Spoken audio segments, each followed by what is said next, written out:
Olá, boas-vindas ao Concurseja. Eu sou a sua anfitriã e hoje a gente vai mergulhar fundo, mas bem fundo mesmo, em três palavrinhas que, olha, despencam em prova de direito administrativo: concessão, permissão e autorização.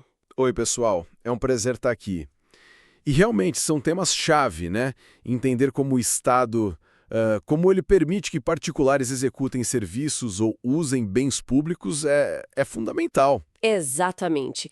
E a nossa missão aqui hoje é essa: desmistificar esses conceitos. Sabe, deixar claro na cabeça do concurseiro o que é cada um, quais as diferenças cruciais para não ter mais aquela confusão na hora H. Perfeito. E para começar, a gente tem que ter em mente a base legal, né? Onde isso tudo está escrito. Isso. A gente parte lá do artigo 175 da Constituição Federal. Esse artigo é a matriz, ele que diz que o poder público pode prestar serviços diretamente ou sob regime de concessão ou permissão, sempre através de licitação. E além da Constituição, tem a lei específica, né? A Lei 8.987 de 1995. Essa é a chamada Lei Geral das Concessões e Permissões de Serviços Públicos. É ela que detalha como funcionam esses dois institutos. Fundamental essa lei. E assim, é importante entender que tudo isso faz parte de uma estratégia maior do Estado, né? A tal da descentralização administrativa. Exato.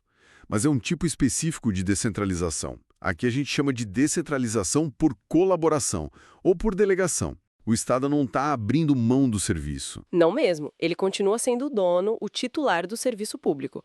O que ele faz é transferir a execução desse serviço para um particular.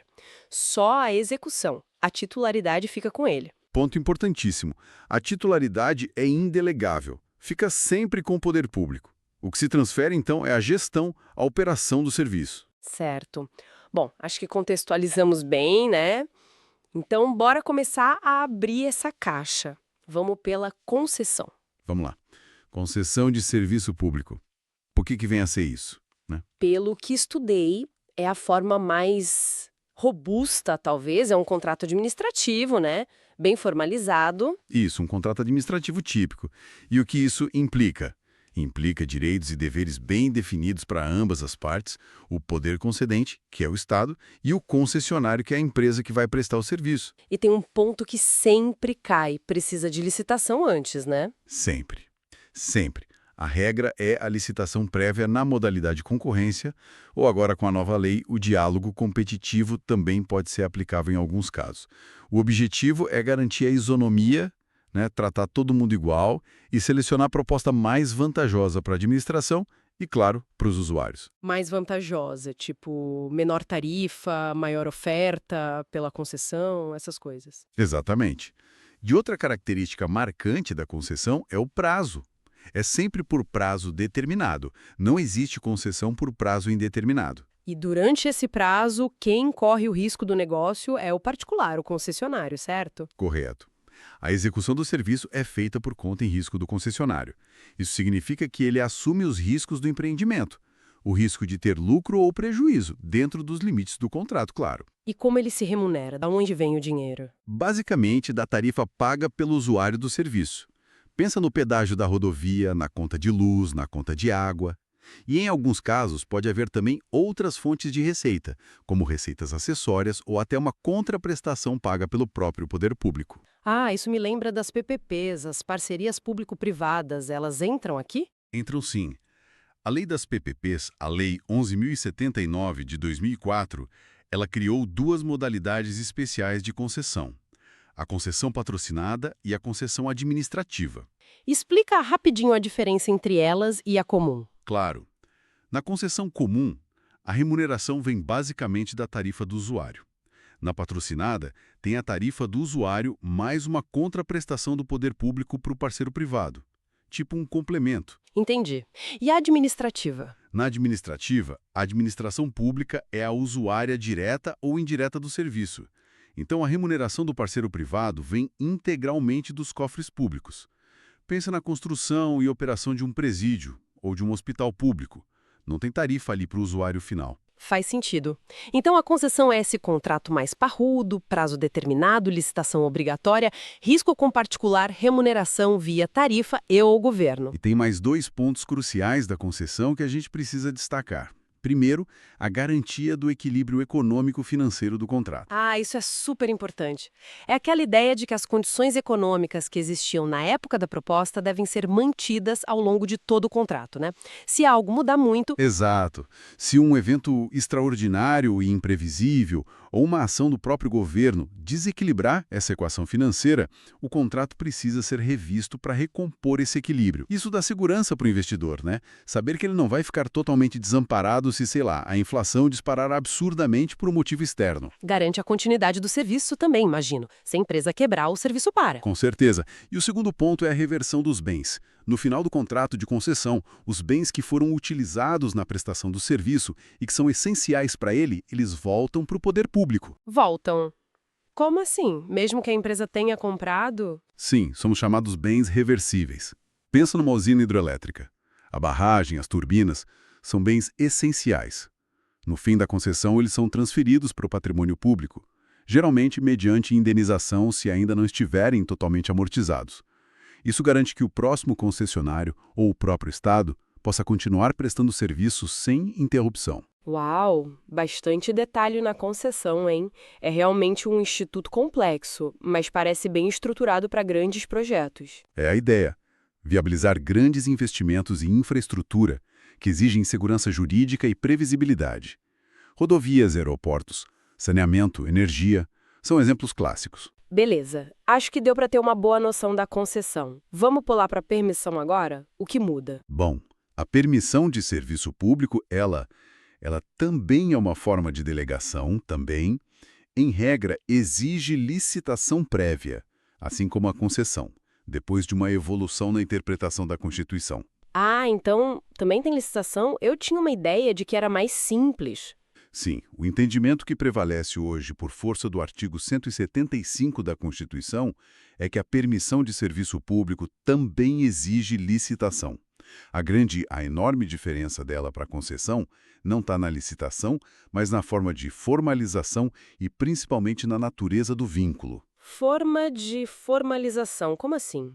Enquanto a concessão é formalizada por um contrato administrativo negociado, a permissão geralmente é formalizada por um contrato de adesão. Contrato de adesão, aquele que a gente só assina embaixo, sem poder discutir as cláusulas. Basicamente isso. As cláusulas são pré-definidas pela administração pública e o particular, o permissionário, simplesmente adere a elas. Há pouca ou nenhuma margem para negociação. Entendi. E a natureza do vínculo que você mencionou? Essa é a diferença crucial. A precariedade. A permissão é, por natureza, um ato precário, Precário. O que significa isso no direito administrativo? que pode acabar a qualquer momento. Exatamente. Significa que o poder público pode revogar a permissão unilateralmente, a qualquer tempo, por motivos de interesse público, conveniência ou oportunidade, sem que isso gere, em regra, um dever de indenizar pesado como na concessão. Peraí, revogar a qualquer hora? Mas e os investimentos que o permissionário fez? Ele perde tudo? Calma, não é bem assim. A precariedade significa que a manutenção da permissão depende do interesse público contínuo. Se esse interesse mudar, a administração pode revogar. Mas a jurisprudência e a doutrina têm evoluído.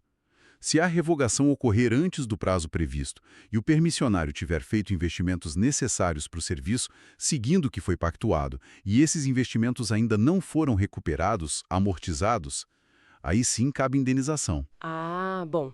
Uma indenização pelos investimentos não amortizados faz mais sentido. Mas ainda assim, essa possibilidade de revogação a qualquer tempo por interesse público, isso não deixa o permissionário numa posição muito instável. Deixa, com certeza deixa. É muito mais instável que a concessão. Por isso que a permissão acaba sendo usada para serviços que, digamos, não exigem investimentos tão vultosos ou de longuíssimo prazo. Ou em situações onde o Estado quer ter mais flexibilidade para retomar o serviço se necessário. E quem pode ser permissionário? Só a empresa, como na concessão? Não necessariamente. A lei permite que tanto pessoas jurídicas quanto pessoas físicas possam receber permissão de serviço público, dependendo do caso e da regulamentação específica. Interessante. Então, resumindo a permissão, também delegação. Também exige licitação, regra geral, mas formalizada por contrato de adesão. E o ponto-chave é precária, revogável unilateralmente por interesse público, embora caiba indenização pelos investimentos não amortizados. Certo. Perfeito. A palavra-chave para diferenciar da concessão é precariedade. Na concessão, a estabilidade é a regra. Na permissão, a instabilidade e a precariedade é a característica definidora. Tá ficando claro. Agora falta a terceira figura, a autorização. Essa sim parece ser a mais simplesinha, né? É a mais simples, sim, e a natureza dela é bem diferente das outras duas. A autorização não é um contrato administrativo. Não é contrato. Então o que ela é? Ela é um ato administrativo unilateral, ou seja, é uma decisão exclusiva da administração pública. Ela não depende de um acordo de vontades como o contrato. Unilateral. E ela é o quê? Discricionária? Precária também? Exatamente. Autorização é um ato unilateral, discricionário e precário. Discricionário porque a administração tem liberdade para avaliar a conveniência e a oportunidade de conceder ou não aquela autorização. Não é um direito do particular exigi-la. E precária, no mesmo sentido da permissão, revogável a qualquer tempo. Isso. Precária porque pode ser revogada a qualquer momento pela administração, também por razões de conveniência e oportunidade. E aqui a regra geral é que a revogação não gera dever de indenizar. Aí tem uma diferença importante para a permissão, então. Na permissão, podia ter indenização pelos investimentos. Na autorização, a regra é não ter. A regra geral é não ter, porque a autorização é dada principalmente no interesse do próprio particular que a solicitou. O interesse público existe, claro, mas ele é mais indireto, secundário, comparado ao interesse privado predominante. Entendi. E a licitação? Precisa para autorização? Em regra, não. Como é um ato unilateral, discricionário e voltado ao interesse do particular, a licitação é dispensável na maioria dos casos. A administração simplesmente analisa o pedido e decide se autoriza ou não. E que tipo de situação a gente vê a autorização sendo usada? Pode dar uns exemplos? Claro, pensa no uso de um bem público. Por exemplo, autorização para colocar mesas e cadeiras na calçada em frente a um bar ou restaurante. Ou a autorização para realizar um evento específico numa praça pública. Ou para instalar um quiosque temporário num parque. Ah, coisas mais pontuais, de uso privativo de um bem público. Exato. É muito comum para regular o uso especial de bens públicos por particulares. Mas também existe autorização para prestação de certos serviços, mas geralmente são serviços onde o interesse do Estado em regular é menor, ou onde há uma inviabilidade de competição que justifique uma licitação, como em alguns serviços de telecomunicações ou exploração de recursos minerais, embora esses casos tenham regulações bem específicas. Mas para o concurseiro, o foco da autorização costuma ser esse uso privativo de bem público. Legal. Então, a autorização é esse ato unilateral que a administração decide se dar ou não, pode revogar sem indenizar em regra e não precisa de licitação porque o interesse maior é do particular? Isso resume bem a ideia geral. A base legal dela é mais dispersa, não tem uma lei geral como a 8987 para concessão e permissão. A gente encontra regras sobre autorização em diversas leis específicas, dependendo do objeto. Ok, então vamos tentar amarrar tudo isso. Fazer um comparativo rápido para fixar as diferenças. Ótima ideia. Ajuda a visualizar. Vamos lá. Quanto à natureza jurídica, concessão e permissão são essencialmente contratos, embora a permissão seja por adesão.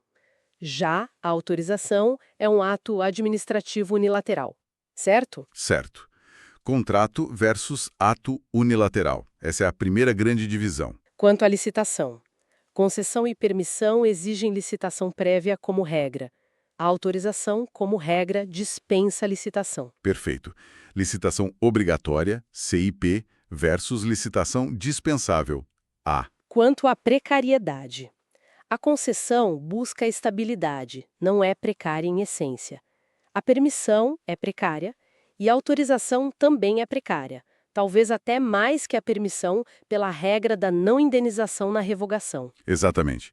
Estabilidade C versus precariedade P e A. A diferença na indenização em caso de revogação é um ponto-chave entre P e A. E E, por último, quanto ao interesse predominante, na concessão e na permissão o foco é a prestação de um serviço público, então o interesse público é mais direto, mais evidente. Na autorização, geralmente o interesse principal é do particular que solicita o uso do bem ou a atividade. Isso. Interesse público delegado, CIP, versus interesse privado consentido, A. Acho que esse quadro resume bem as diferenças essenciais. Show! E na prática, no dia a dia, onde a gente vê mais cada uma? Já demos exemplos, mas só para reforçar. Bom, as concessões, como falamos, estão nas grandes infraestruturas, né? Rodovias com pedágio, aeroportos concedidos, ferrovias, portos, grandes sistemas de saneamento básico, distribuição de energia elétrica. São projetos que exigem muito investimento e longo prazo. As permissões? As permissões ficaram um pouco mais raras para serviços públicos depois que se firmou a exigência de licitação. Mas ainda aparecem. Talvez em algumas linhas de ônibus municipais específicas, serviços funerários em alguns municípios, coisas de menor porte ou que o poder público quer manter sob um controle mais flexível, digamos assim. E as autorizações? Essas estão por toda parte no uso de bens públicos. Mesas em calçadas, bancas de jornal, feiras livres, food trucks em locais determinados, eventos temporários em espaços públicos, até o uso de espaço aéreo para drones em certas condições. É um instrumento muito ágil para a administração consentir usos pontuais. Fica bem mais fácil de visualizar assim. E quem fiscaliza tudo isso? O concessionário, o permissionário, eles fazem o que querem? De jeito nenhum. O poder concedente ou permitente tem o dever de fiscalizar continuamente a execução do contrato ou do ato. Verificar se as tarifas estão corretas, se o serviço está sendo prestado com qualidade, se as obrigações contratuais estão sendo cumpridas. E as agências reguladoras entram aí. A NTT, a ANEEL, a Anatel. Exatamente. Muitas das grandes concessões federais são reguladas e fiscalizadas por agências reguladoras específicas. Elas têm um papel técnico fundamental de estabelecer normas, fiscalizar, mediar conflitos e até aplicar sanções se o concessionário não cumprir o contrato. A fiscalização é essencial para garantir que o interesse público seja atendido. Nossa, quanta informação! Mas acho que conseguimos cobrir bem os 3 institutos, né? Deu para entender as particularidades de cada um. Acho que sim, são conceitos que se complementam, mas que têm diferenças fundamentais. Entender isso é crucial para quem estuda direito administrativo e, claro, para quem vai prestar concurso. Com certeza. Saber diferenciar concessão, permissão e autorização evita aquelas pegadinhas clássicas de prova e ajuda a entender como o Estado se relaciona com os particulares para fazer a máquina pública funcionar e entregar serviços para a sociedade. E talvez fique uma reflexão final, né? A gente falou das PPPs, que são modelos mais complexos, que misturam características. A administração pública está sempre buscando novas formas de viabilizar serviços e investimentos. Verdade. Onde você quer chegar com isso? Fica a pergunta. Como que a gente continua evoluindo nesses modelos, como as próprias PPPs ou outras formas de parceria que possam surgir, para conseguir atrair o investimento privado que é necessário, ter a flexibilidade que o mundo moderno exige, mas sem abrir mão do controle, da garantia do interesse público e, principalmente, da qualidade do serviço que chega lá na ponta para o cidadão no longo prazo. É um desafio enorme encontrar esse equilíbrio perfeito entre eficiência, investimento, flexibilidade e o interesse coletivo. É uma discussão que não acaba, né? Não acaba. E o direito administrativo está sempre tentando encontrar as melhores respostas para esse equilíbrio dinâmico. Excelente reflexão para a gente fechar.